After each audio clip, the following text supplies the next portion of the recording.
There has been so much new news when it comes to the Gophers sports. Two huge streaks for the Gophers basketball teams. We're going to jump into both of those teams and also two decommitments for the football team. We got to cover it all today.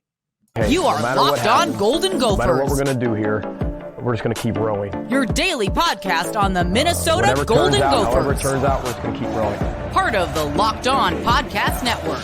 Your team every day. We're just going to keep rowing, and keep rowing.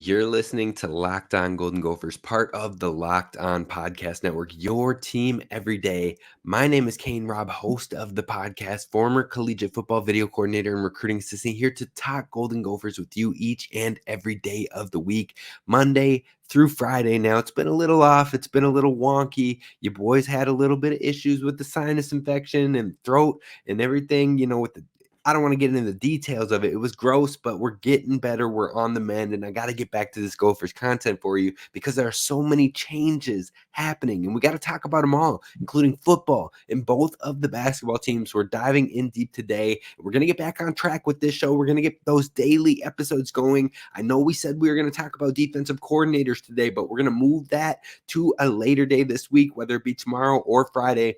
We're going to get one of those 2 days where we talk about the defense coordinators, but I want to make sure I do it justice, get some research going, get some quality candidates, some wish list candidates on there, and have a great episode on that one. So it's coming up soon. Be sure to hit subscribe so you do not miss it. Now, today's episode is brought to you by FanDuel. Make every moment more. And right now, new customers get $150 in bonus bets with a winning $5 money line bet. Now, we're kicking this one off talking about football because the Gophers have two decommitments from their 2024 class. And it's tough because these are some of the top commits in the class. Now, it's not the top. I don't even think it's the top three. But G-Day, Abasiri, and Brady Pretzlaff both officially decommit from the Gophers when it comes to the 2024 classes. Now, if you're looking at the 247 rankings, both those guys are three-star guys, and maybe you're not panicked by it. Maybe you're like, whatever, we'll move on. And it's okay. I appreciate that approach. I don't blame anybody for that approach. If you prefer On3, On3 has listed both of those guys as four-star players based on On3's rankings. So they value them both as commits more. So Minnesota's rankings and the recruiting definitely took a bigger shot over on that platform. But regardless, these two defensive players brought some high potential to this Gophers class, and both of them are also headed to different locations, probably both to Big Ten locations, because G-Day is likely going to USC. He took an official visit recently. He really liked his visit. We discussed on a show earlier in the last week about how it was unnecessary.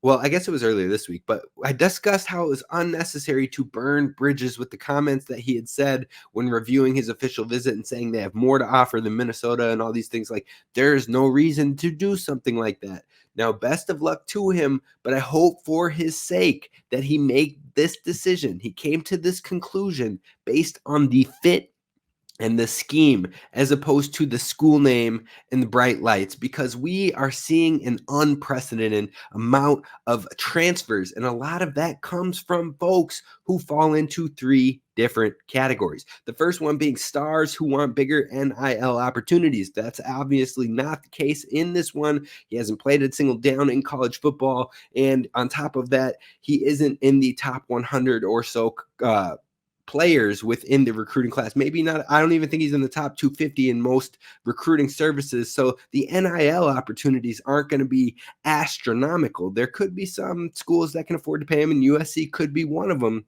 But that's not likely a reason that you'd fall into a category in G-Day's case moving forward, unless he's some superstar player, and maybe he could be. We'll see what happens with it all. But that the top stars, especially quarterbacks, they're finding ways to get more opportunity by hitting the portal after having a successful year. Now, the other people, number two, get the other category that gets into the portal after a year or two or whatnot in this new area or landscape when it comes to college football is lower school players who produced at the lower levels, and they want to take a shot at the FBS or the Power 5. Now, again, this wouldn't be the case for him because he would be going to a Power 5 school. So he doesn't fall in there, plain and simple. And the third one, that is a category that most people have been either hitting the portal at some point in time, is players that weren't getting time at a Power 5 school and have to go elsewhere, sometimes to a lower division.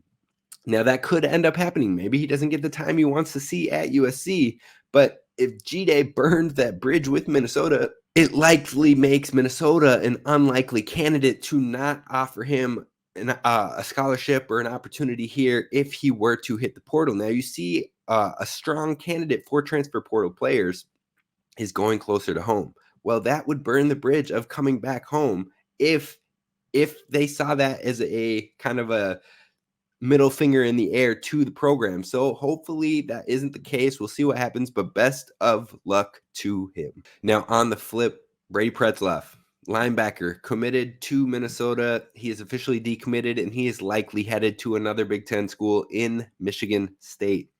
Now, once again, it's hard to blame him for this because his defense coordinator that he committed to here at the University of Minnesota, and not only the defensive coordinator, but it also would have been his position coach, Joe Rossi, headed to Michigan State. Michigan State, also a hometown for Brady Pretzlaff. So it won't be shocking. I do not blame him if he takes that opportunity. But what it all likely means is that Minnesota will likely have to take an aggressive approach to these positions in the 2025 classes, and maybe they look for another guy in the portal that could go and play now or compete, or is a younger guy in the portal that could basically fill the spot of a scholarship with high potential, but no guarantee, but you want to develop them, have multiple years of eligibility. That could be a route that the Gophers take on those positions as well. Now, on the defensive line front, where G-Day Abasiri is playing, it may be tough because it's hard to find someone in the trenches in the portal of a quality level. That can be a difficult thing that is few and far between to find in the transfer portal. So I would expect Minnesota to get more aggressive in their 2025 class when looking at defensive linemen. Now, for linebackers, where Brady Pretzlaff was, there's still youth coming in. You've got Mason Carrier. You've got Sam Macy, who is possibly looking to play linebacker for the Gophers. And the Gophers have younger players in a Matthew Kingsbury and a Xander Rockow and a Tyler Stolsky that can get involved. And then you still got multiple years with Devin Williams, Cody Lindenberg. So there isn't a high-pressure freak-out situation when it comes to the linebacker room. But you'll probably still look to add another player who could add some headway, add some high upside to that linebacker room after losing a recruit like Brady Pretzlaff. So that's where the football team is sitting right now. Now, like I said, we are going to dive into the defensive coordinators' options tomorrow for Minnesota, or possibly Friday, one of the next 2 days. And on top of that, we'll talk about the offers that are still out there for some Gophers prospective players in the transfer portal. We'll dive into those in depth this week. Next, we're going to talk about the women's basketball team, and it is time. It is past time, folks. This team needs to be ranked, and I'm telling you why coming up next.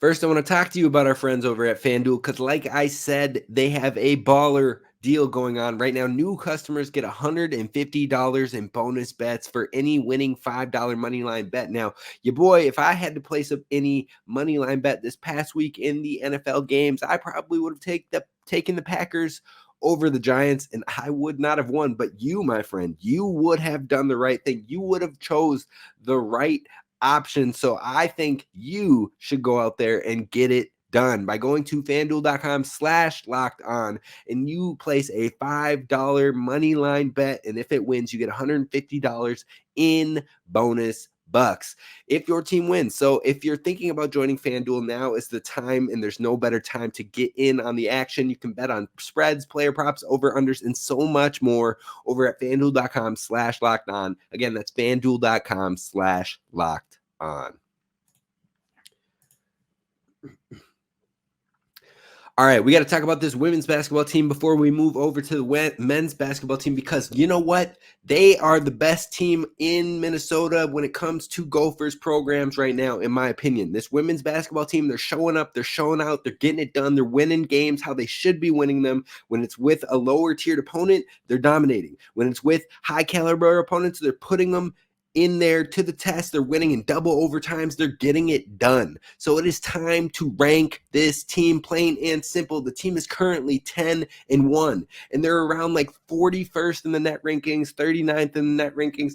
All they've done is win, and yet somehow they dropped in the last net rankings by 2 positions. There are about 15 teams with more losses in front of them, including multiple teams with 3 losses and 1 team with 4 losses, while the Minnesota Golden Gophers have 1. It's a travesty, it's not right, and it is downright disrespectful. Now, similarly, on ESPN's rankings, the 25th ranked team, UNC, has 4 losses. The 22nd ranked team, Florida State, has 3 losses. Number 17, UConn, has 3 losses. Now, I can't get too in deep on that one because they did beat the Gophers, and the final score looked pretty handy. But that game seems to be counting against the Gophers by a big stretch because they lost by 20 points. But at the same time, it doesn't look into the factors of what happened in that game. So overall, this Minnesota team is talented, and they lost 1 game so far on the season to a ranked opponent who was at the time ranked number 8 in the country. So Minnesota is currently the 36th ranked team in ESPN's rankings, receiving 2 votes. 2 votes. That's it. On top of that, ESPN's tourney bracketology projections, which updates every single week, has yet to put Minnesota on their tourney projections. In fact, they've had 7 Big Ten teams in their last one, and in those 7 Big Ten teams, Minnesota still isn't one of them. Even though there are not 7 teams in the Big Ten with better records or playing better basketball than this women's basketball team, and that is the downright shame. Stop helmet scouting like we do in football. Stop jersey scouting or whatever.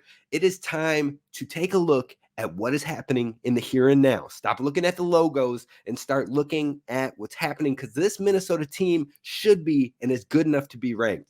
Because right now, Minnesota is currently sitting with the 2nd best record in the Big Ten, only behind Caitlin Clark and the Iowa Hawkeyes. So even though you don't solely go off record, Minnesota has stats to back that up too. They have the number 1 defense in the entire Big Ten Conference. They have a defense that is top 15 in the entire country for Division I basketball. That is 200, 300 some schools when it comes to women's basketball. So it's just ridiculous that they are not in consideration right now for a ranked team, and that they're not ranked already. The number 1 defense in the Big Ten, a conference that is consistently a deep conference in women's basketball. On top of that, they're a top 5 team in the conference in rebounding. They're 6th in the conference in 3-point shooting, or 3-point percentage, I should say.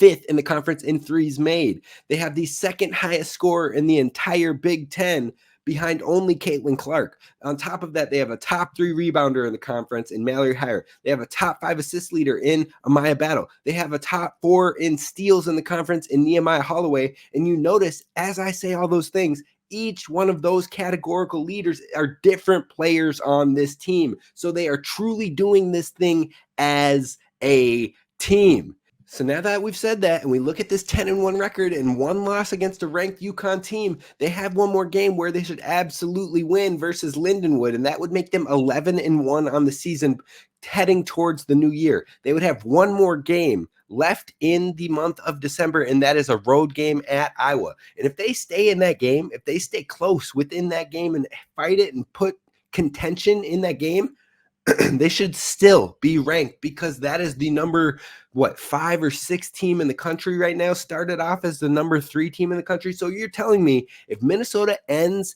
its 2023 heading into the 24 season with 2 losses to 2 ranked opponents, they should still be in that conversation to get ranked, because their next matchups potentially being 11-1 after that are a ranked Iowa team, a formerly ranked Maryland team, and a tough Michigan team. And if Minnesota can walk away from those games and only have 2 losses, After it's all said and done, they should have no excuses to be not ranked. They need to be in consideration for the tournament by any publication out there. And this team is the real deal. It's time to get your tickets. It's time to show out. It's time to fill the barn because this women's basketball team is doing its thing. Mara Braun is so much fun to watch. This team as a whole is so much fun to watch. And both basketball teams are playing gritty, strong defense, and that is what's leading to wins. Now, not only is Minnesota's women's basketball team on a huge streak of wins, but the men's basketball team is getting it done too,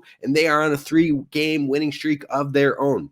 So Gophers fans, keep showing support and keep showing love and fill that barn up for both teams, the men and the women's. Make sure you're getting to those women's games because they are hooping, they are balling out, and they need to be ranked in the very near future. Now we're going to move over to the men's basketball team. We're going to talk about how this men's team is fighting through a ton of adversity, and it is pretty impressive.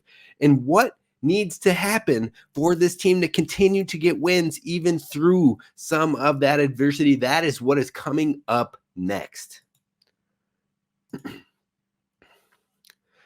First, I got to talk to you about our friends over at LinkedIn Jobs, because when you're hiring for your small business, you want to hire as many top tier candidates as possible. And you want to make sure that you interview as many top tier candidates as possible. That's why you have to check out LinkedIn Jobs. They have all the tools to help you find the right professionals for your team faster and for free. LinkedIn Jobs, LinkedIn isn't just another job board. In fact, LinkedIn has a vast network of more than 1 billion with a B professionals, which makes it the best place to hire. And hiring is easy when you have as many quality candidates as LinkedIn does. So easy, in fact, that 86% of small businesses get a qualified candidate within 24 hours. That's just one day, and 86% of folks find a qualified candidate. Now, LinkedIn knows small businesses are wearing so many different hats and you got to get so many things done that they might not have the time or resources. So LinkedIn has you covered, and their process is intuitive, quick, and easy. And on top of that, they launched a feature that helps you write job descriptions, making the process even easier. So go to linkedin.com/lockedoncollege. That's linkedin.com/lockedoncollege to post about your job for free. Terms and conditions apply.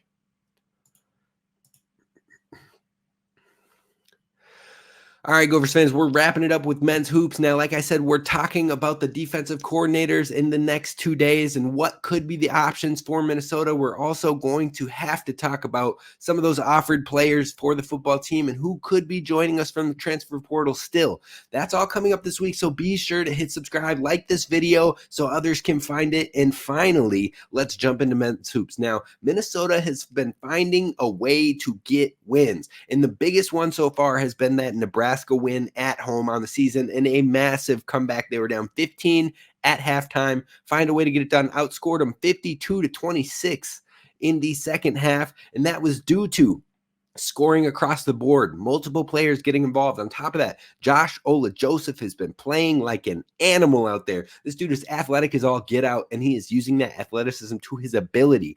Now, on top of that, Braden Carrington was a lockdown defender in that Nebraska game, and he shut down Tominaga. Then you had Mike Mitchell Jr., who is being that spark plug off the bench that I had mentioned. I do think this dude can be a scorer, and he can be a high scorer from off the bench. Now, he also got his first start in the most recent game, and he could be starting more often with Braden Carrington stepping away from the team. And then finally, Elijah Hawkins. That man has been a playmaker for this Gophers team, creating, doing a little scoring here and there as well, but creating like a boss when it comes to the basketball court. So this team has been clicking even when they haven't been able to put it all together for an entire game, an entire 2 full halves, which is the next focus. They have to go and they keep building on what they've been doing, even without their best player in Dawson Garcia, even with all of their bigs fighting through injury, even with Braden Carrington stepping away from the team. They go on to win versus Florida Gulf Coast and versus IUPUI. Now, yes, those aren't the most top tier programs. They're very low in the net rankings, but Minnesota won those games pretty handily. The Florida Gulf Coast took a little bit too long, but you still got the job done. but Minnesota has fought through adversity. They've seen Dawson Garcia go down with an ankle sprain. He hasn't been able to play the last 2 3/4 or so games. On top of that, Pharrell Payne has been up and down with injuries. His minutes have been somewhat limited. He's still kind of trying to get his air as far as getting back into basketball shape, having been injured since the beginning of the season. Jack Wilson, big man who would step in place and maybe get more minutes for those type of players since they're both injured. Nope, he's also dealing with injuries of his own. So the Gophers bigs are banged up, and we will need them healthy to have a chance in the Big Ten. So now is the time to really, as you're waiting for them to get healthy, build a foundation, build some momentum with the rest of your core so that when they step back in, this team is playing its best basketball. So all that, but also I want to give much love to Braden Carrington, who has officially stepped away from the team at this moment in time. He's taking time for himself to focus on himself and his mental health, and we're not going to bash him for that at all. It is great that he can do that, and hopefully he gets to a healthy spot.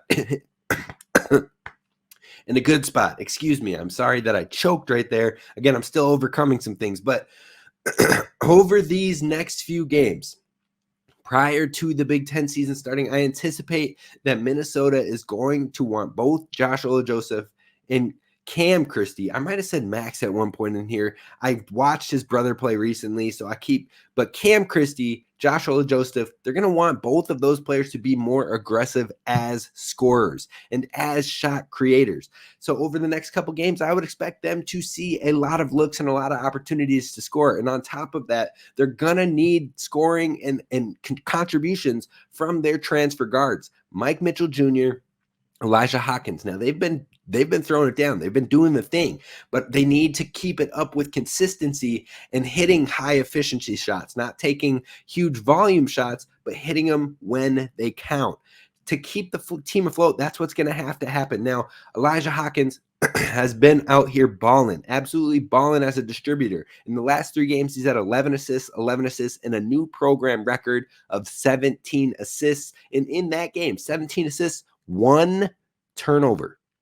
He has absolutely been a playmaker, a creator, a true point guard for this team that they needed over the past few years, and they are getting it right now. But the biggest identity of this men's basketball team, night in and night out, if they want to win games, the thing that has to be done at an elite level is their defense, creating tough shots with their length, creating deflections with their length, getting steals, wreaking havoc, making it difficult to get a basket, whether it's outside, whether it's inside, whether it's in transition. The Gophers defense has to be at the forefront. And when they do that, they can beat a lot of teams. I'm not going to say every team, but they can beat a lot of teams. So as long as they use that defense to their advantage, as long as they really prioritize effort on defense and the energy there, the rest will follow. And they have to take care of the ball. If they take care of the ball, they have that high-level defense. I don't care if you're playing in low-scoring affairs.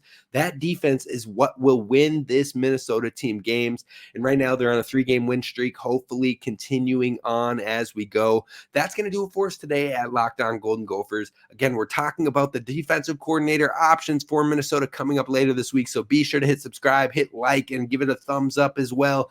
And wherever you're listening on audio platforms, please leave a 5-star review. It's much appreciated. It helps others find the show as well. We're going to get back on this daily grind. Hopefully we're getting back in our health as well. Not only me, but the Minnesota teams too. That's going to do it for us. Row the boat, Sky Mod, go Gophers. And as always, don't forget to subscribe.